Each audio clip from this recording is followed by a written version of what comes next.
छत्रपती काया ऐसे जागे तो जनासरीसे मना जनासरीसे जनासे इथं कितीतरी आता माझ्या मना पोही सावधा कुटुंबाला म्हणतात जरामुळे सांगू आली गोष्टी मृत्यूची ते भेटी जवळ आणि कितीतरी संतांचे प्रमाण आपल्याला सांगायला होतील. संत मनाने उपदेश करतात. तसं तो ज्ञानोबा म्हणतात बाबा सगळे तीर्थ ज्यांच्या चरणाजवळ आहे, सगळी पावनता ज्यांच्या चरणाजवळ आहे, सगळे तीर्थ जर त्यांच्या चरणाजवळ वस्ती करत असतील तर असे पावन संतांचे चरण आहे. चरण शब्दाचा अर्थ आहे स्वरूप. चरण शब्दाचा उत्तमात स्वरूप मी पाद शब्देनं म्हणणे अशा प्रकारचं जर सूत्र असेल तर त्यांच्या चरणाजवळ त्यांच्या स्वरूपाजवळ इतकी पावनता आहे का ते सगळ्याला पावन करू शकतात. पण हे म्हणा असं इतरत्र न भटकता त्यांच्या चरणाजवळ तू उडी टाक म्हणून सांगितलं. आता माझ्या मना काय आता मी न करी आता नाही नाही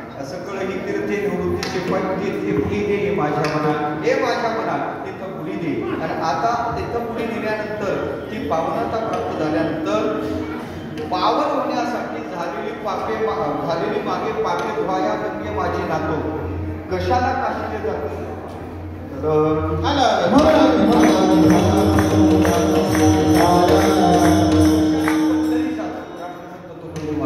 आहे. पण सांगतो आपण सतत भटकतो कशासाठी पापाच्या या तीर्थाला जाऊ दे त्या तीर्थाला जाऊ दे त्या तीर्थाला जाऊ दे कशाला पावनता प्राप्त करण्यासाठी आपल्याला तीर्थाला आपण जातो.